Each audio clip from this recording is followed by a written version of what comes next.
Today on the Diz List, Nick answers your questions about Disney Vacation Club.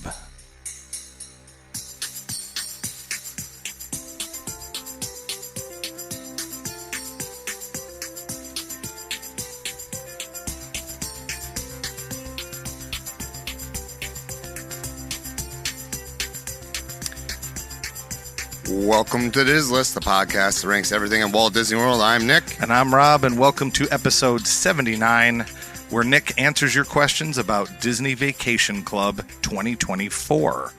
Yeah. So I just found out that Rob is actually very much like Ron Burgundy. So Rob literally was reading whatever is in front of my face. We started recording, and the very first thing Rob says, "Welcome to the Diz List, the podcast that ranks everything in Walt Disney World. I'm Nick," and that's the wrong line. I'm a little. It's a little New out Year's of Day, it. guys. No, well, I wasn't Happy up New that Year. late. It's been a very, very big weekend for Yeah, me. yeah. I did a lot. We don't really have to get into all of it, but we'll just say I'll make it quick. So there's a band I played in 26 years ago. It's a long time. And we got back together and played a concert this weekend. So everyone flew in from all different. Yeah. Guy from California, all over the place. They flew in. We had a day to practice, and it was very fun. But it was definitely a whirlwind time. So I'm not out of it, but I'm a little. Yeah, Nick's laughing because he knows he just got here. I totally get it. And that'll take a few days to recover from, Yep. and then luckily for you, we go back to work tomorrow. Yeah. So Yeah. No, that'll be fine. Go right back to it. Well, it'll be good to get back in the swing of things. Oh yeah, my sleep pattern's all out of whack. Well, me now. too, and that's the weird thing about having to go right back and wake up at 5:30 in the morning after you stay up till midnight. Yeah, Most people do. I mean, we went to bed right after midnight. I didn't stay up and. yeah, I did not make it that late. I was at the Bills game all day, so I was done. That's right. That's a good one too. How was that? It was great. Lots of people. Obviously, we did the whole thing. The tailgating, didn't jump through any tables. So I never have. Yeah, and I had season tickets for years. Yeah. We found a decent lot to tailgate in. Got there nice and bright and early. Is it the one off of California Drive? It is, yes. I could tell by your picture. You Yeah. sent me a picture, Yeah. and I have been to enough Bills games Yeah. to know by the background exactly where you were. Yeah. Did you go across the bridge? Yeah. Yep. Yeah. See? It's a good. I know exactly where you were. It's actually a good little lot. Yeah. Yeah, it's a good one. Cheaper. Yeah. It's a little bit longer walk, but it's fine. Yep. Whatever. Yeah. It was a good time. A lot. Me and 70,000 of my best friends cheering on the Bills. I texted you a couple of times, the beginning of the game, the Patriots. Sorry about all the sports talk, but it's kind of funny. The Patriots scored right away, and I texted Nick, and I go, "You're bad luck. Get out of here." Yeah. I was not happy, to say the least, when that happened. But then we came back and looked really good. I mean, there were a lot of mistakes for both teams, but Yeah. chances are looking pretty good that the Buffalo Bills will be in the playoffs. We'll see. Maybe we could celebrate the new year with a playoff berth. That would be great. Let's hope so. I'm excited to do this episode to celebrate 2024 with something I really enjoy, which is Disney Vacation Club. Yep, and at the start of the show, the reason why I added in Disney Vacation Club 2024 is we did an episode a while ago similar to this. Mm-hmm. You're usually better with knowing what number is which. Let's see how good you are. Can you do it off the top of your head? No, I can't. You're good, but you're not. I'm not that good. Yeah, I don't think I'm I not am that either. good. It was something in the 20s, I believe. Yeah. But I can tell you this: a good rule of thumb with anything Disney is that you should put a timestamp on it because it changes.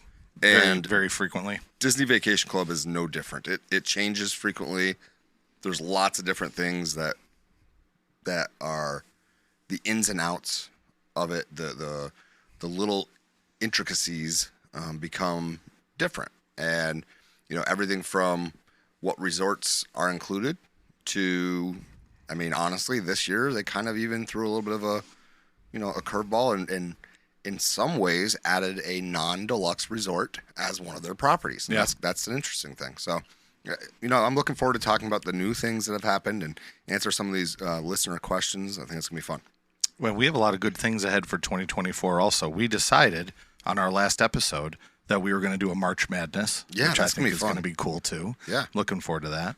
And we've spoken a couple times too, speaking of 2024, that the parks change and our opinions change on things too. And you've been on Tron. Yes. And I haven't. Correct. Because my Disney trip last year was land, not world. Right. So, we try to go once a year. I'm not rolling in money, but we can afford once a year. So we're going to go this summer. So for example, when we did our top Magic Kingdom, for me, if you go back to that, Tron's not on it. Tron's not on it for you. Yeah. No. Do you think Tron would make your top 5? That's a tough question. Right. I would say it would be. I just think we can revisit. That's my point here. It might. It's a lot of fun. It's short, and the queue is not spectacular. It's not horrible. Like, you've got the one loading room where everything goes kind of like opaque, and then like you see. So it's like I don't know how to describe it other than to say that it's like opaque windows, and all of a sudden they're transparent, and then the launch sequence goes. It's a lot of fun. Would it make my top 5 at that park? I don't know. There's so much at that park. Maybe you have to ride it again. Maybe we have to do a follow-up. Yeah, I think I would have to go through and look at my original top 5 and see which one it would take the place of. But it very well could move up there. It's fun. I think you're going to enjoy it. It is unlike any ride I've ridden. I'll say that. Well, my comment about the two most recent things, I guess, other than Moana is probably the newest, right, at this point, that walkthrough. Yeah. That's probably no, that's not true. That whole, I don't know what you call it, the gardens or the... but I wouldn't call that an attraction. Dreamer's Point. Yeah, I wouldn't call that. But you would call Moana an attraction because of the interactive element. That is a walkthrough attraction. Okay. Correct, yeah. Okay. So my point is that if we're looking at Guardians of the Galaxy and Tron, two things that are very, very important to me. Well, not two things. One thing that we don't talk enough about that is always very important to me is the music and the soundtrack on these rides. Oh, the music on the ride on Tron is phenomenal. Well, it's Daft Punk who did the music for the movie, which I love that soundtrack. Yeah, it's great. And also, obviously, with Guardians of the Galaxy, I love most of those songs. Yeah, I think the soundtrack for those two things, they hit it out of the park. Yeah, they really did. They did a good job. So like we said, things change. In 2 years, could Tiana's become one of our top rides? Sure, very, very certain. Absolutely, that definitely could. I always loved Splash, and I'm hearing good things, and I like the fact. And I know we're getting in the weeds a little bit, but I really want to talk about this stuff here. I really love the ride itself. I love the drops. I love how long it is. I love being indoor, outdoor. We rode it together and got to watch the fireworks. That was a really cool thing about the ride. I love that the ride itself, well, I don't know if you say the mechanics or the actual ride is still there. Yeah, the bones are there. Exactly. They're just putting new meat on it. Right. And that's what I think is, and it was one of my favorites before, so I'm very excited. Even if it's, let's say it's not great, and one of the rumors, and this is just completely a rumor, and I saw this on one of these YouTube videos, I'm not going to say this is fact, and you may have seen this too, that Bob Iger took a look at it and said it was boring. Did you see that rumor? I did not see that. Yeah. Well, again, I'm not saying that's true. I can almost predict exactly which YouTube channel it was that said it. You might be right, too. But so, anyway. Again, I take that all with a grain of salt. Yeah. I don't see how it can be boring. How in the world could that be boring? You could have. If he walked through it, yeah. Right. I'm sure it is boring walking through. You're not in a ride. Think of all the great songs. You rattled them off before. Yeah, there's like a ton in that movie. That my son, when... my son's going to be on an upcoming episode. Yeah. He loves that movie, and he rattled off all the names of the songs, too. Yeah, they're great. Yeah, they are great songs. I can't see that it would be boring. That's what I will say. I am excited for the whole revamp of that area. Me too. I have a feeling that this is only the beginning. Yeah. I think we could see them start going to a New Orleans Square. You think they're going to call it that? I don't know if they will, but they could easily do it. They could very easily do it. Pirates isn't, like, if you go around that corner there, Pirates isn't really terribly far away. Right. And it fits with both. So if it were, if New Orleans Square came up to the edge of Pirates there, and was still part of Adventureland, it fits in both. Yeah, we'll see. All I can say is I'm excited for it. I'm not the person who gets angry about all the sightline stuff or whatever. Now, if I'm in a land like I'm supposed to be in, Star Wars land, that's a little bit different. Yeah. But Magic Kingdom, I feel like those are a little bit less defined, if that makes sense. Mm-hmm. And so I'm okay with sight lines, and I'm okay with, Tiana doesn't belong in that part of the part. Well, whatever. Well, now she does. Yeah. That's you watch any Disney documentary and anything they have with Walt, and he talks about how everything is a living, breathing thing. I'm excited for that to open up. So. I mean, take Epcot, right?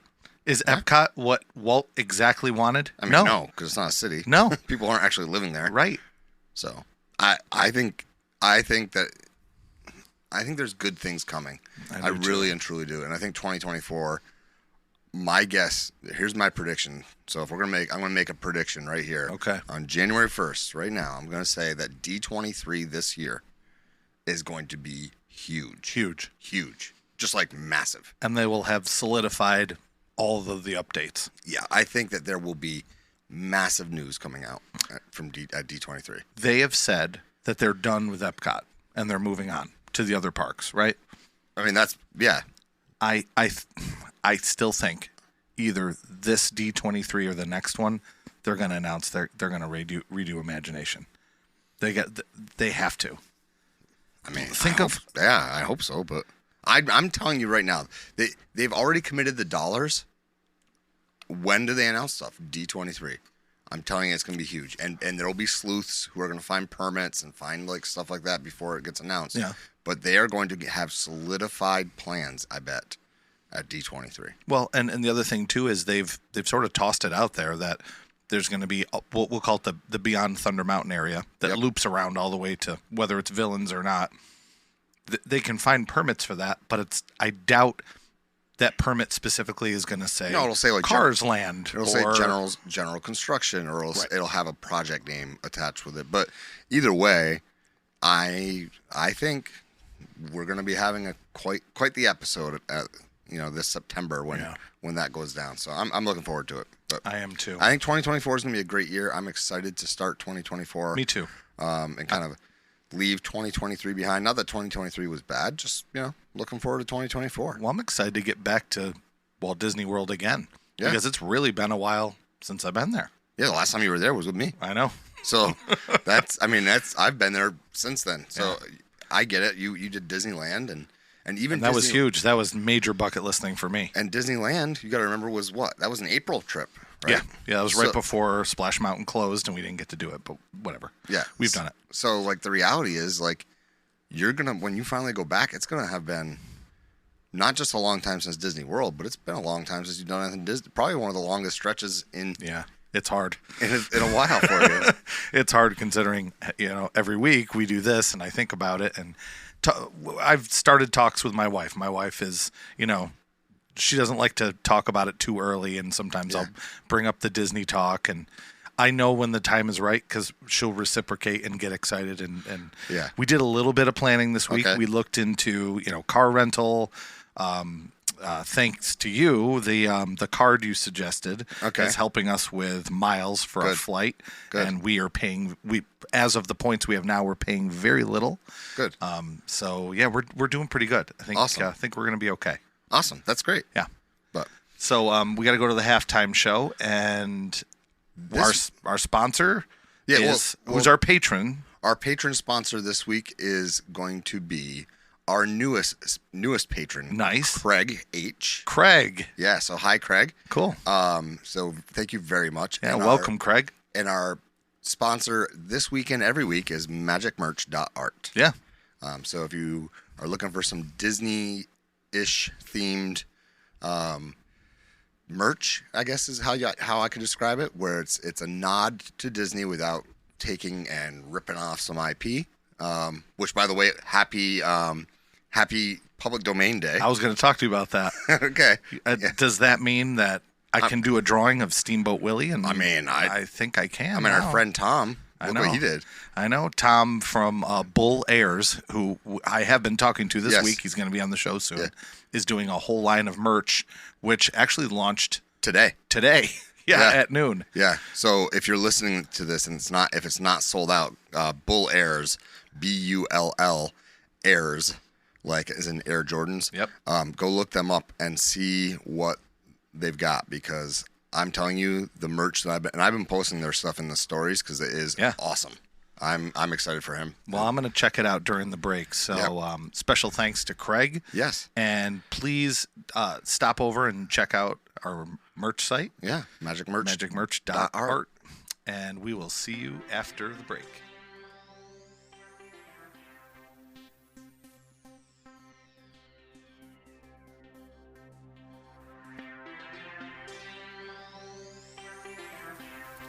Welcome back. Today we're going to talk about some DVC or Disney Vacation Club questions that you all submitted for me. For those of you that don't know, Disney Vacation Club is basically Disney's version of a timeshare. We've done a show on this before. Yep. But everything Disney changes so frequently, and new people, new listeners maybe didn't know about it. Yeah. Or maybe they got another question, and so people submitted some questions I have not answered before. But I kind of want to do a rundown before we even do that. Just what is Disney Vacation Club? Right. Because I'm going to use some terminology that people are going to need to know. Perfect. And that's exactly what I was going to say to you. You took the words out of my mouth, is just starting with essential vocabulary, because so many times in the show, and we're both guilty of this, we'll call it DVC, or we'll refer to something that maybe people don't know what it is. So in the title of this show, probably should be both Disney Vacation Club and put DVC. And at the very least, people will see that and associate the two. So we're going to refer to it from here on out as DVC. It's just easier. Okay. I might say Disney Vacation Club, but yeah, DVC that stands for Disney Vacation Club. It is essentially a timeshare program, but Disney doesn't like to use that wording because it kind of has not all of them, but it can have kind of a negative connotation. Some people love it. Some people are very anti anything that has the word timeshare in it. Yeah, and I understand. You see timeshare lawyers all the time, like advertising on television for like, oh, we'll get you out of your timeshare. Disney is not this. That's not a problem with Disney's. Right. People don't. Well, and if they do want to get out of it, I don't know if we're going to cover this later on, but you can sell rent points. There is a question that will be coming up that is somewhat about that, and I will discuss it a little bit. But let me just first say, here's the way it works. When you buy Disney Vacation Club, you buy points. You do not buy. You can buy a specific week, but usually you're buying points. Even when you buy a specific week, it's coming with points. And what I mean by that is that I own a certain number of points at a club, okay? And that club, or in an association, and the particular association I own in is the Polynesian. What that means is every night of the year has a corresponding number of points for the type of room.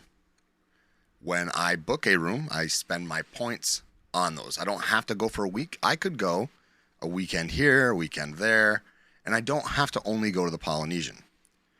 There is a question that will be discussed about what are the benefits, how do you get to pick your resort? But basically what you need to know is there are 14 resorts currently that are DVC, or 15 now, I guess. But there are a number of different resorts. Some of them are on property in Disney World. Some of them are on property in Disneyland. And then there are some like Vero Beach, Hilton Head, and Aulani that are completely separate from parks. Mm-hmm. You purchase these points in what's called a use year. So if you hear me say something about use year, what that means is that's the month. On the first day of that month, you get your points for that year. So for instance, I have a June use year. So you originally bought them in June? No. Okay. You buy your use year. This is good. Yeah. You buy your use year based on what your vacationing pattern is. Your use year, your points get loaded into your contract on the first day of that month. Now, why is that important? It's important because Your banking, because you can bank and borrow your DVC points, your banking month is dependent upon your use year month. So if you bank your points, they are now usable the following year. Like if you don't go 1 year, they will roll over and bank them to the Or next if you year. don't use all of the points, correct. Okay. The reason that becomes important is because after you reach the deadline for banking, you're really kind of in a tough spot because now you have to use those points. So for instance, if I have a June use year like I do, and I always vacation in July or August, I'm usually okay even if something were to happen where I couldn't vacation in that July or August timeframe, because I have plenty of time to either bank my points or to book another vacation at some point throughout the year. Yeah. So your use year that you choose, you should choose the one. Most people say choose the one that's closest to your vacation time before it, not after it. So like I wouldn't, for example, ever want like an October use year or even like a December use year, because if I were to vacation in late August, that doesn't give me enough time to rebook. No. And I would be inside of my banking window, and so therefore I couldn't do it.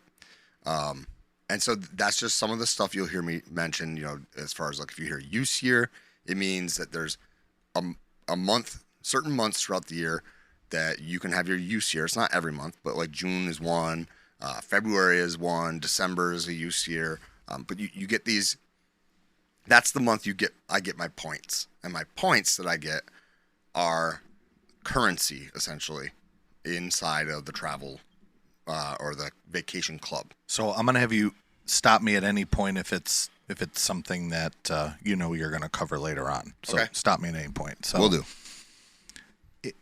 I'm going to assume it's going to cost more points during this current week that we're in right now, Christmas and New Year's. I'm going to assume that the points are going to be higher to actually get a room during that point versus, let me think of a slow one. Maybe later in January is a little slower, right? So what I can tell you is that like this is definitely the peak, right? This is definitely peak season. If you wanted to stay in Disney this time of year, you are looking at a lot of money, honestly. Okay. Or a lot of points, honestly, for something. So here's a good, for instance, Friday. So the week of Christmas, so if I went, I'm just going to go and look right now. So from Sunday, which was Christmas Eve, through, we'll say today, the 1st of January. Sure. Okay. The points in a Animal Kingdom Villas standard view, so not looking at Savannah, was 21 points per night, with the exception of Friday and Saturday, which was 23 points a night. Okay. So it would be 172 points for 8 nights. That's a standard view. If you went in, let's say you went in September, also for 8 nights, that would be 91 points for the same room. So 81 points more to go during Christmas, almost twice as much. Okay. So it is a significant jump at certain times of year. And DVC busy season is different than Disney vacation season, because there's low points, that almost means that you can bet Disney Vacation Club owners are looking to. Disney Vacation Club owners tend to be thrifty vacationers. And I know that seems counterintuitive because of how much money it costs to get in. Yeah. To get in the door, but they've crunched. The reason they bought in is because they've crunched the numbers and know that it is cheaper in the long run. Yeah, it's just probably a little bit more work. Right. Yeah. So yes, it is more expensive depending on what time of year you go. So I have one more before we get into the questions here. Okay. So you initially bought your vacation club points from another person, correct?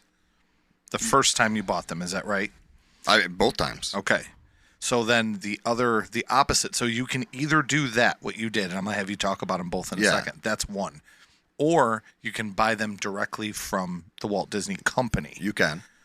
Right. So do you want to talk about the difference between that?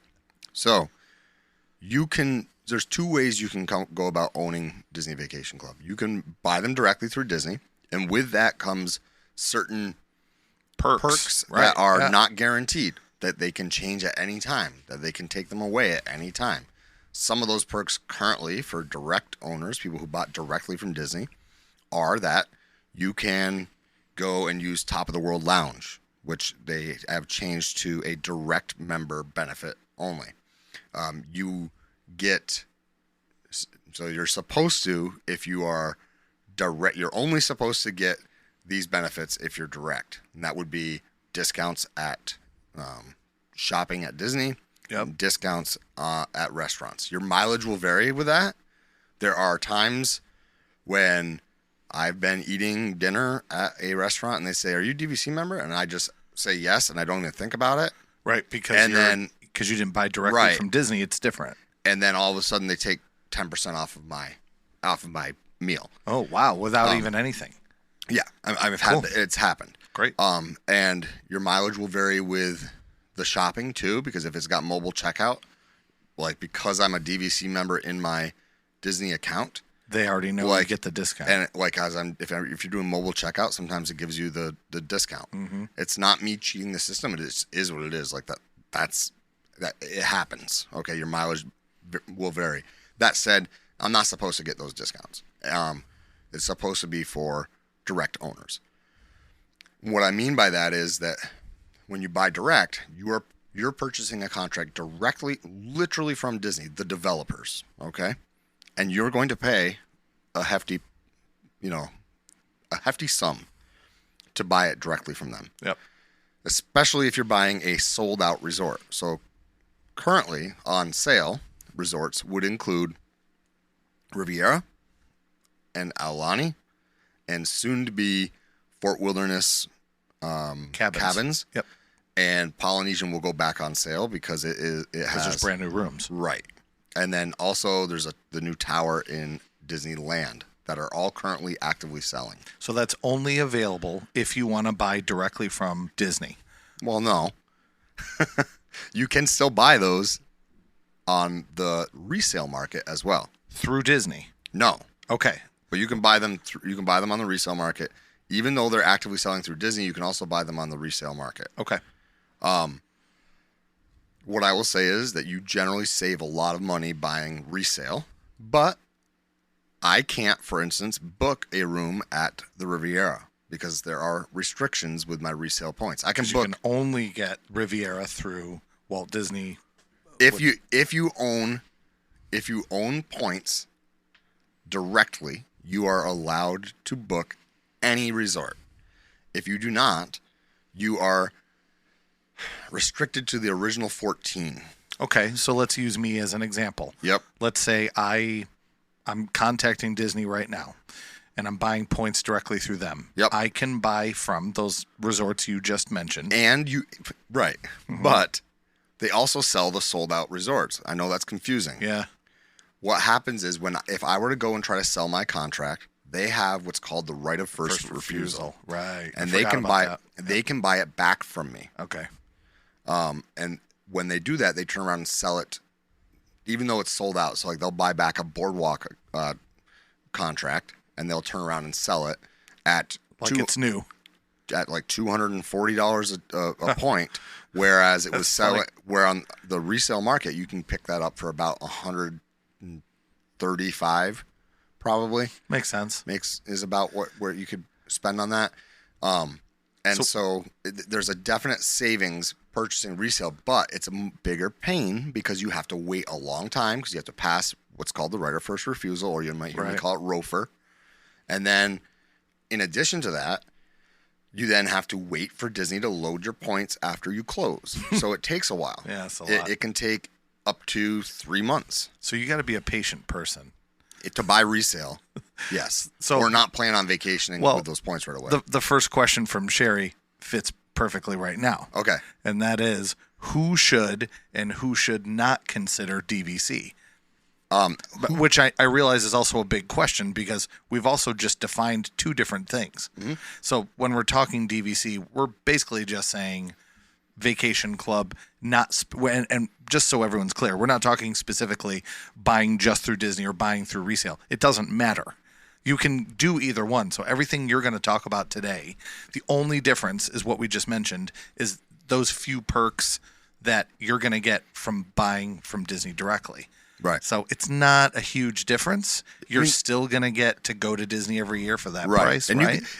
I should also mention one of the biggest perks, and this is a big one, is the ability to buy an annual pass that is not the Incredipass. So you don't have to buy the top of the line pass. You could buy, basically, it's a Florida resident because you own real estate, and it's basically what it is you can go in and purchase your own annual pass, which obviously it's an interesting loophole. Which obviously makes it, if you own direct and you buy an annual pass and you own direct enough points that you can go multiple times in a year, then that's a huge perk and probably worth the extra money of buying the annual pass. Well, no, the extra money of buying from Disney, not through resale. Gotcha. So to answer Sherry's question, who should and who should not consider it? You should consider it if you vacation to Disney every year or at least every other year.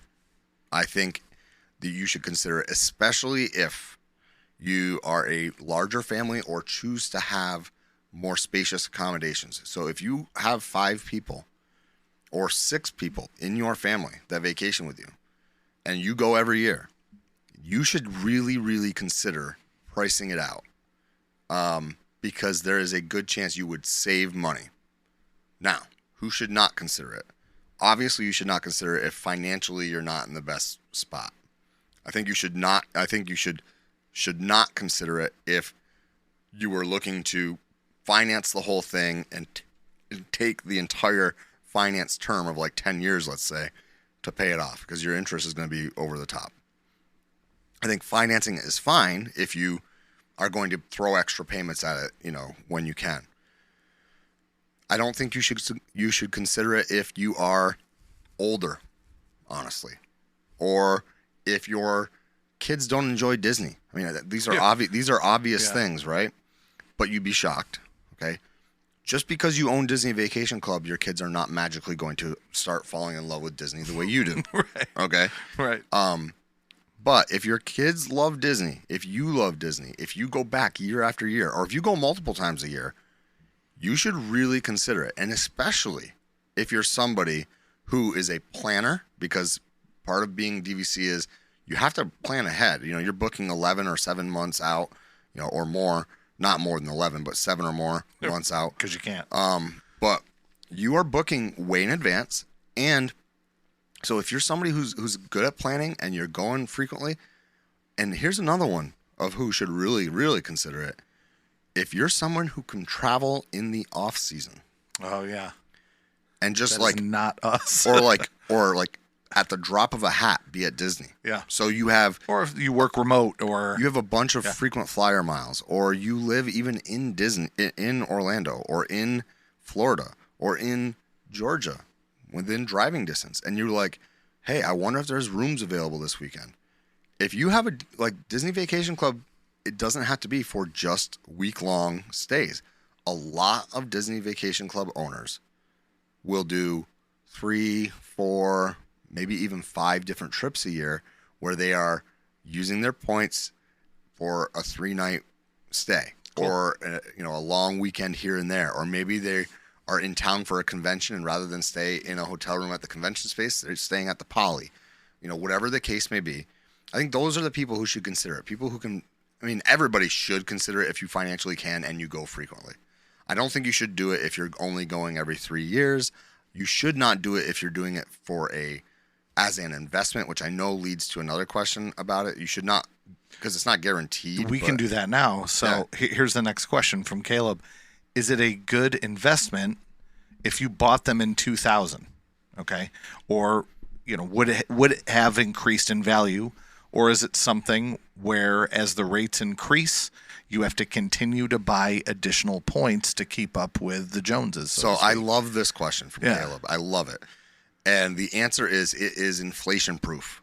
Okay? Great. So the number of points per night are kind of locked in. Now they change and they're flexible and it's fluid, but not that fluid.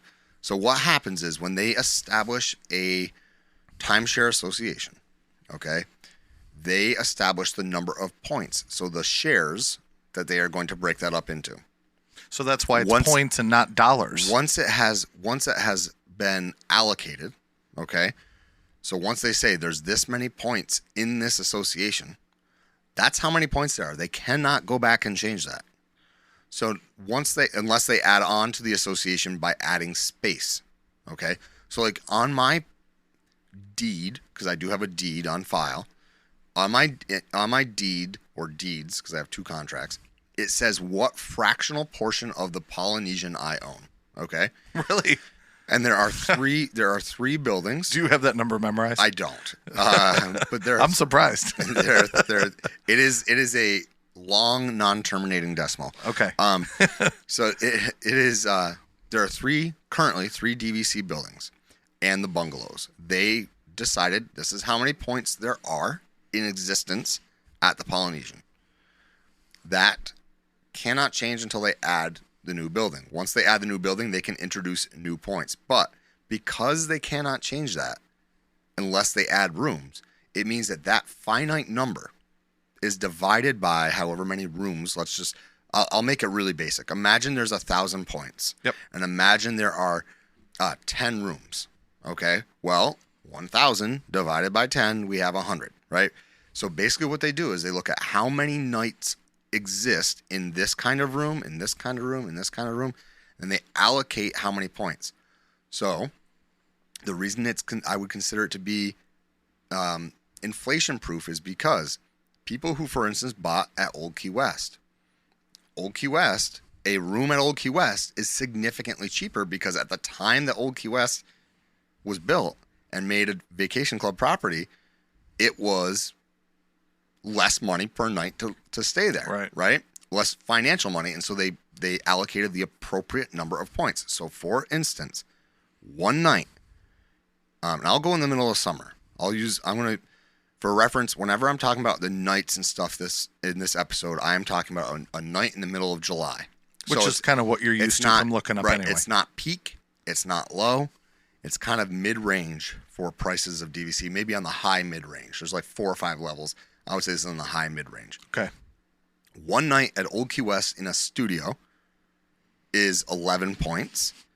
In a 1-bedroom is 26 points. In a 2-bedroom villa is 36 points. And in a 3-bedroom grand villa is 56 points. That's one night. Now, we'll contrast that with their newest resort, the Riviera. Okay? The Riviera, in their comparable deluxe studio, one night is 17 points. So you're 6 points more. Okay? In a 1-bedroom villa, 36 points. So that's the same cost as a 2-bedroom was over at Old Key West. Interesting. In a 2-bedroom villa is 50 points. So that's only 6 points less than the 3-bedroom grand villa over at Old Key West for 1 point. And a 3-bedroom grand villa at Riviera Resort, are you ready for this? Is 120 points. So that's the difference, right? So it is in a way inflation proof. So Caleb's question is it a good investment? If you bought in 2000, do you now have to buy more points to afford to stay at the resort? And the answer is no. If you bought enough points to stay for a week in a 1-bedroom back in 2000, you bought those at let's call it Old Key West or Saratoga, wherever, right? You bought them then. That same number of points gets you the same amount of room in the same quality of room today as it did in 2000. That's why it is kind of an investment. I want to touch on something else while we're here, though. Yeah, I got one for you too. Go ahead. Well, maybe I'm answering it right now for you, and it's that point-wise, I just said it's inflation-proof. Selling your contract is not inflation-proof. What I mean by that is people may have purchased Old Key West for 90 points way back when. Or maybe they purchased Polynesian for 120 points. You're sitting with one.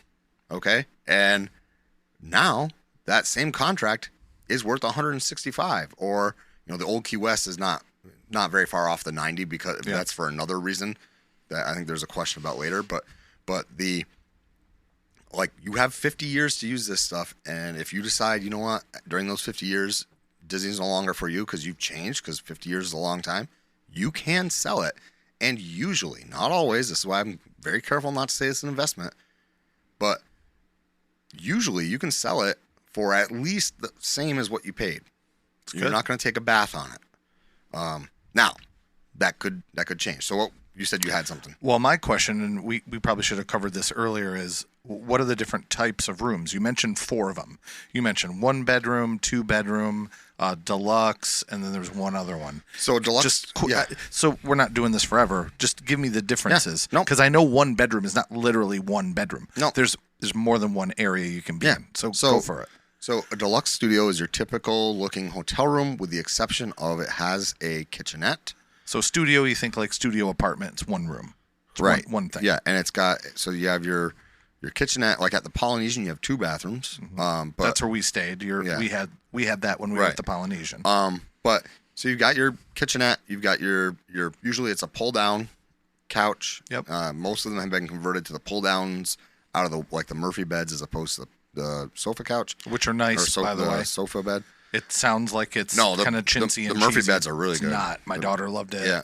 And they usually have like a fold out, from underneath the TV, kind of like a twin That's bed. where my son was. He's probably too big for it now. And but they have a queen bed, Yep. and that's usually what your deluxe studio is. Yeah, it was great. There are Plenty of room. There are other weird ones depending on the property. Like there's a tower studio which is super small over in Riviera. There's value studios over at Animal Kingdom Lodge, but those are very property specific. So I'll just cover the main ones. Deluxe studio is like a hotel. So it's like level 1, basically. Kitchenette. Okay. It's usually well appointed.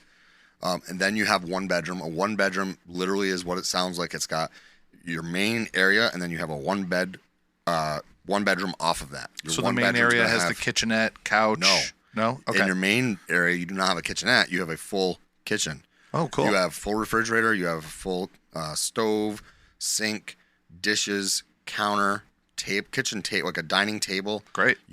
That's also where you'll have a pull-out couch or a pull-down couch, and another sleep surface, just like I talked about, the fold-out twin. Okay. And then in the other room is usually a king bed. Sometimes it's just a queen.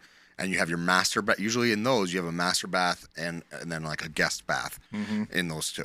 Okay, that's your 1 bedroom. In a 2 bedroom, it is the same thing, except for, you guessed it, there's 2 bedrooms. Sure. And usually there's a bedroom that's the master bedroom that has a king and an ensuite bathroom. Then you've got your same kitchen, full kitchen, everything, in the middle. And then you have another bedroom that has usually 2 queens in it, and it also has a bathroom. Those usually have 2 bathrooms or more. Sometimes there's 3 in those. A 3-bedroom grand villa is like opulence. I mean, it's just like ridiculousness. Sure. And it depends on the property, but like over at Animal Kingdom, there are 2-story ones. They're gorgeous. Which ones have the laundry option? All 3. So that's where I was going next. Is all 3 of the ones that are not studios. Okay. So once you get above a studio, you have laundry in your room. That's great. All DVC comes with laundry though. So if you have a deluxe studio but you don't have laundry in your room, there is a laundry room. There is a room where you can go and they have washing machines that you can use the washing machines for free. So those are the different levels of room. Now you do have some, like I said, very specific to properties. You've got bungalows and you've got cabins, but those are very, very specific to certain properties. So Jessica's question again leads in. So we're doing pretty well with this. Yeah. She asked, do you find it difficult to get the rooms you want? Now, I'm assuming there's a couple levels you can take this. We can go with what we just said versus, are we talking a deluxe studio or a 1-bedroom? Or I think more along the lines of specifically what she means is finding the rooms that you want in your, like, for example, one that has a standard view or... So in our booking category. Yeah. I don't find it difficult, but I'm a planner. So this goes back a little bit to Sherry's question about like who should and who shouldn't. If you're not a planner, you kind of have to take what you get. And you have two schools of thought about like where to buy. You kind of have to, if you buy at the Polynesian, well, I'm going to get to 11 months book at the Polynesian, and there's a pretty good chance I'm going to get the room I want, or the type of room I want. If I was to use my poly points at 7 months and try to get, for instance, a studio at Beach Club, that's not happening. Like you're not getting a studio at Beach Club in peak season at 7 months out. I got a 1-bedroom in peak season 7 months out, but I don't see me getting a studio 7 months out. But if you're good at planning, I have never found it too difficult to get the room that I wanted. But you just have to temper your expectations too. Like getting a theme park view studio at Bay Lake Tower is probably not going to happen 7 months out. But if you're 11 months out, you might. Or like trying to get a value studio, even for owners at 11 months over in Animal Kingdom. There's like 5 of them total. Jeez. Like you're not getting that value studio probably. Like you have to be very, very good. A lot of people do what's called walking their reservation, where they really want it for July 8th, but they'll start booking it, as early as June 30th, and every day just update their reservation, pushing it back. It's kind of a cheap way of gaming the system. Yeah. They start with a day that's available, and they walk up to the day. That's why they call it walking. Walk up to the day that they actually want it. But for the most part, I have not had issues with it. If you have a very specific room at a very specific, difficult to get into resort, like say Boardwalk during the marathon week, that's tough. But for the most part, I haven't had issues. Caleb also asks, when you're buying DVC, and I guess there's 2 ways you can look at it. Are you buying DVC from Disney, or are you buying it on resale? Do you get to select your home resort? I'm assuming if you're buying resale, you select the home resort based on who's selling it. So if I'm going, let's say... So the answer to both questions is yes. Sure. I mean, that's just a very easy one, but go ahead. But through Disney, it's only the ones that they are available. But then you said earlier... Yeah. That yes and no. They will sell a sold-out resort because of if they have availability. Okay. You can put your name on a wait list. Some of those wait lists are more likely to come through than others, right? So I call Disney and I say, I know it's sold out, but I really want to own a beach club. Okay, and I only want to buy direct.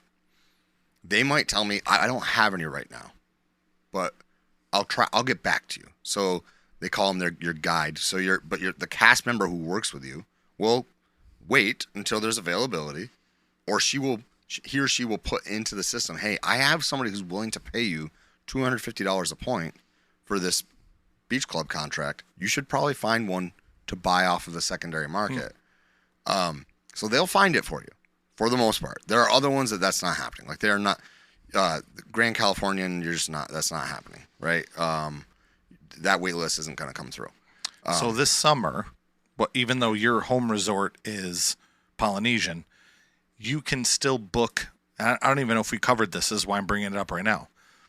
You can book any of the DVC rooms, even though you own your home resort is Polynesian. Right. You just said, hey, I want to stay over here, so you can book there. Right. And I think I remember you telling me that you have to wait a month. Is that correct? 7. I've got to wait 3 months. Okay. 4 months. So more on what Caleb is saying too is that when he's asking about like whether or not I can buy we get to choose the resort. You get to choose the resort no matter what.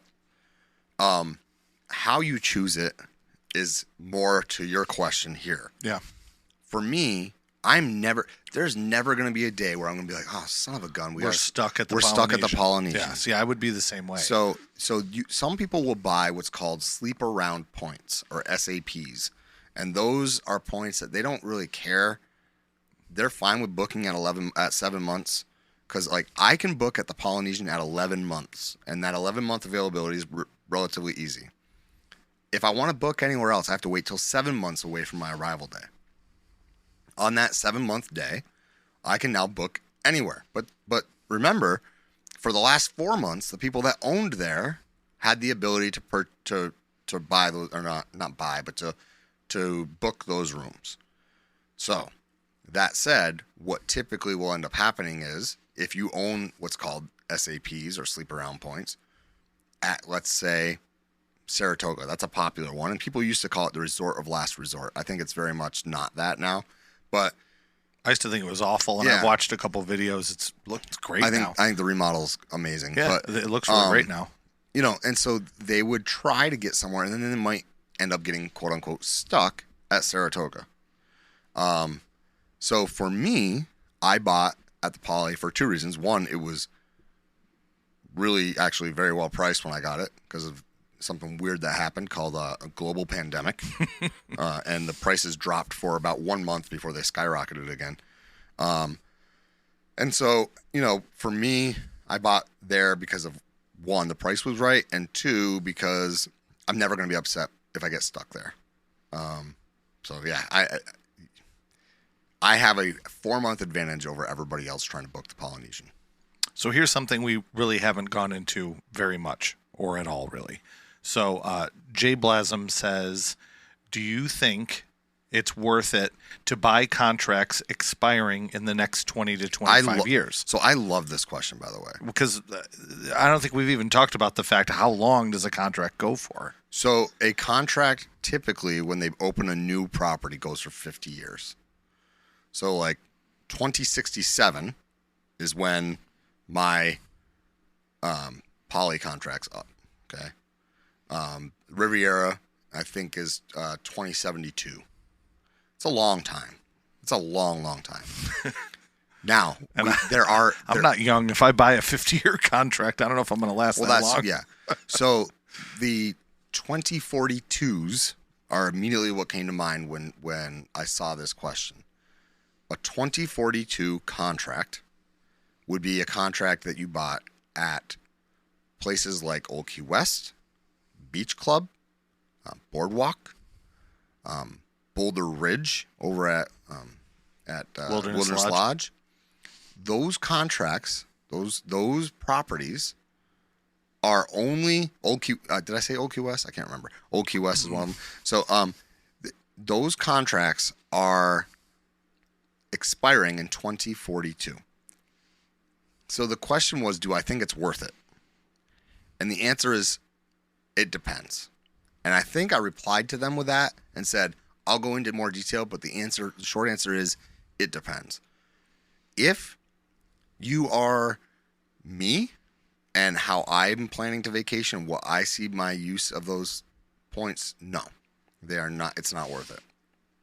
It is worth it if you are somebody who really loves the running events at Disney and wants to stay at the boardwalk, because that's where a lot of stuff happens. Or you just absolutely love Stormalong Bay. Then getting over at the beach club is important to you.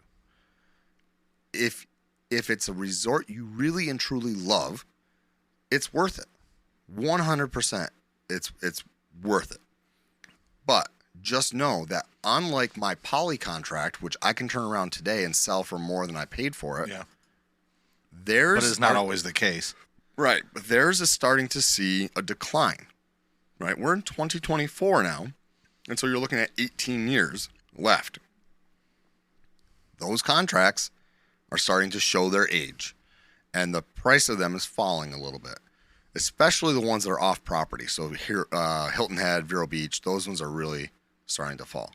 But yeah, Old Key West is a unique one because Old Key West, there are half of that resort is 2042, and the other half of that resort is 2057 because back in 2007 they offered an extension to people if they purchased it. And it was like there's a bone of contention as to whether or not it was legal and all this stuff, whatever. Either way, some of the contracts over at Old Key West are 2057.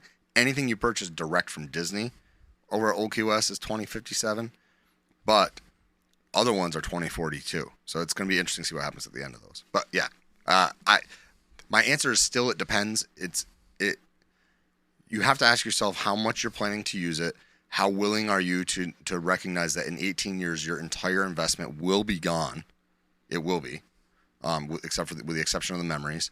And then how much do you love that resort? Yeah. So, yeah. Okay, this last question here is from, I'm going to say it's a French listener. Okay. It's Ceaux, which I'm not a French speaker. I mean, you grew up closer to Canada, so Yeah. your guess is probably better than mine. But again, thank you. I'm sorry, I'm not the greatest. I'm not going to say it incorrectly.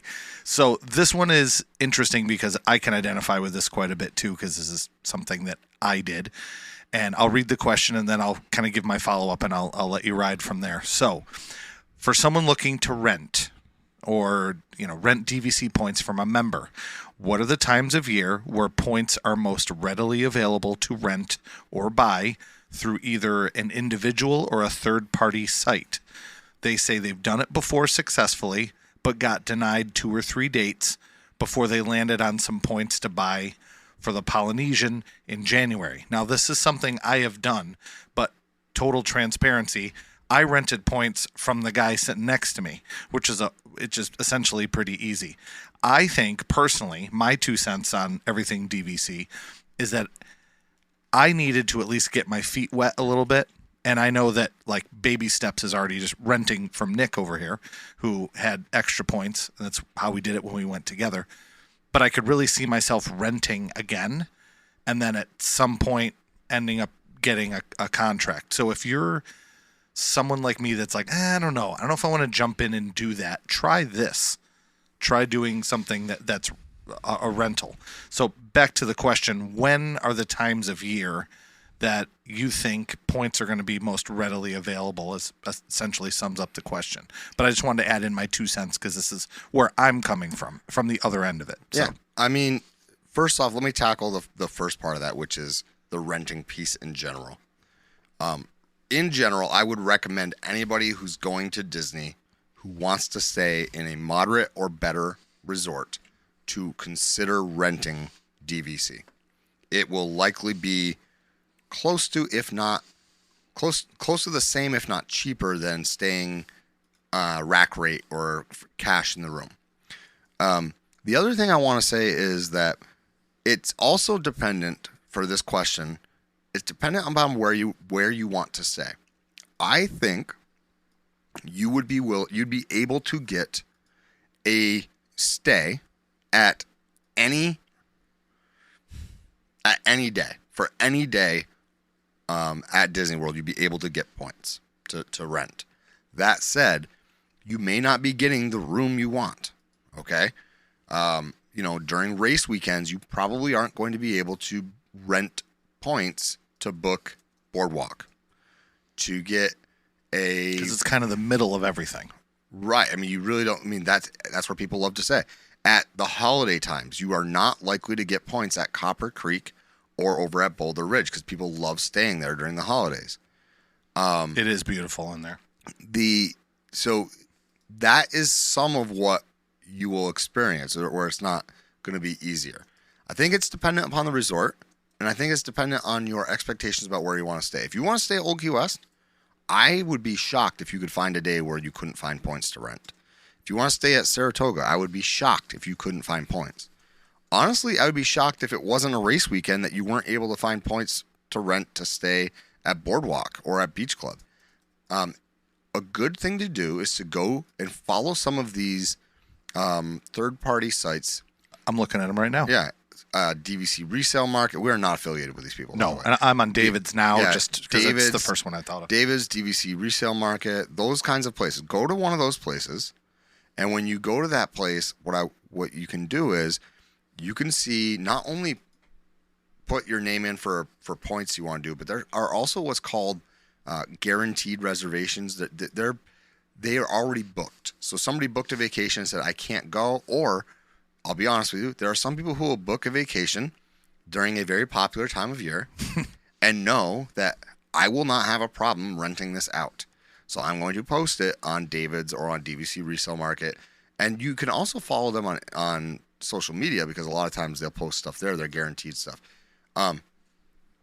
It is, so the DVC rental store, the timeshare, or not timeshare store, that's actually purchasing them. So DVC Rental and David's are the two big hitters in the industry, I guess, if you want to call it that. And I'm telling you, you're probably going to get a day. You're probably going to be able to get points any time of year, but temper your expectations about where you're going to stay. There's also the fact that, for instance, people who own at the Poly usually spend at the Poly. So don't necessarily expect 11 months out you're going to be able to rent Poly points, because you probably aren't going to. Now, at 7 months, anybody can book them. So somebody who owns over at Saratoga might say, yeah, I'll rent you some of my Saratoga points to stay at the Poly. But you got to be patient. You really do. And it's a tough question to answer without like what are you saying? Where do you want to stay? Like, it really depends on where you want to stay. Yeah, I'm on a couple sites right now, and it's great because you can plug in dates. We're going in July, and I'm just throwing in some different times, and it actually will let you know roughly. So here's 1, 2, 3, 4, 5, 6. We'll say 7 days I plugged in for July, and like for example, a studio at Animal Kingdom. So it's the value rate studio at Animal Kingdom is $1,200. Well, you're not getting a value, right? I mean, owners are booking that guy. Yeah, I'm sure, because it's super like yeah. But these prices are not bad. No, Old Key West is $15 for a studio. Saratoga Springs is $18. But most of them are in the the 2 range, a couple in the 3 range. But yeah, I'm just trying to, like you said, pick a random time and pick a week. But if you're, my point is, and let's also say we're not sponsored by these people. We're just trying to give you guys information at all. Yeah. But anyone's welcome to sponsor us too, by the way. Kidding. Not kidding. Anyway, but this gives us, it's kind of fun. If you're like me and you're like, I just want to check it out, go check it out. And see. And you can submit your request, and hopefully they'll be able to, help you out. It can be difficult, especially at the 11 months, because people sometimes don't want to do that. But, there's other ways to do it. You can do third party. Even though I rented third party the first time, I wouldn't necessarily recommend it unless you really, truly trust the person and know the person. So what I mean by that, not third party, but direct from somebody. Right, you found a person. Yeah, I remember that story. Like, Rob technically rented directly from a person, but he kind of knows where I live, so I wasn't going to, stiff him. But, it could happen. But no matter what they say, you could end up getting stiffed on your reservation if you're not careful. So, okay, that was the last question there. I'm trying to pull back a little bit and think big picture. What did we cover? What did we not cover? We didn't cover a lot about price. No, we didn't cover a lot about price. So I'll just say that it is a large investment in your family's future vacations, is how to think of this. And things have changed at Disney. For instance, now they're getting the cabins over at Fort Wilderness, which is a moderate resort. Does that mean that DVC is now going into the moderate realm? And if so, what does that mean for stuff like, say, Destino Tower? Right. What does that mean for maybe putting on or taking over a couple of the buildings over in Port Orleans, either Riverside or French Quarter? So I think the future this year of DVC is going to be quite interesting. The cost to get in right now is like $250 a point before they start. That's before they start doing their discounts and stuff. But I will say that like this summer, if you bought 150 points, I think was the sweet spot for Grand Floridian when it was selling actively. It was like $165 a point, which is about $5 more than what you could pick it up on the resale market. And so at that point, you might as well consider buying it direct, because you're going to get it instantaneously. You're not going to have to wait to see if it passes for over right of first refusal. And you're also going to be able to, guarantee that you have those other perks that we mentioned before. So a couple other things I'm just remembering now that you and I have discussed when we've had these discussions off air, obviously. But one thing you were telling me about was, you're essentially purchasing land. So there's closing costs, right? Yes.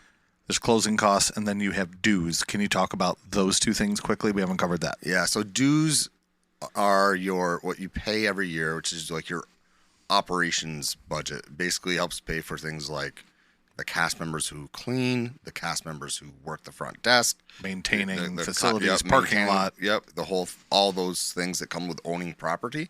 Property taxes are another thing that's paid for in there, and that's dependent upon what your resort is. So, for instance, Hilton Head, Vero Beach, they're on the coastline. They get hit by some tropical storms, and so the dues there, because the maintenance there is high, the dues there are quite high. Riviera debuted with pretty high, hefty dues, annual dues per point, but they have kind of stayed there, and so everything else is usually goes up. You can usually bank on it going up like 3% per year. It stays with inflation, and a lot of their money it's going to tax. It's also going to pay for, the employees who work there. So you're kind of paying that operations budget. It's less than so you can do a break even. You can look at like when you break even and stuff. Most people, if they vacation every year, if you take into account their dues and what it would cost to rent the room that they're staying in with money, most people break even on their contract, meaning that they would have spent that amount of money they invested in it, which includes dues and everything else. They would have spent it, in vacations, usually after 10 years. I think it takes about 10 years for most people. There are other ways. If you're very strategic, you can do it in a much more timely manner. But 10 years, and usually you're broken even. And remember, you can also turn around and sell that property now. So, yeah, I mean that's just one thing is the dues. They definitely go up, and they are something that you have to be aware of when you purchase in. But that's partially why this time of year people are getting their dues notices, and some people will just put it on to. They're like, I can't afford to do this every year, and they put it up for sale. So a lot of times this time of year, you'll go on to DVC resale market and see a ton of contracts. Wow. Because people are like, I can't pay this every year. It's not too hefty, but it's certainly a good chunk of change. Okay, we can kind of wrap up here. We're through all of our questions, but again, I like to try to think. Let's look to the future here a little bit. So if any of our listeners, and like I said, we're wrapping up, you're thinking, oh, geez, well, what about this or what about that? So should they contact you through our Instagram?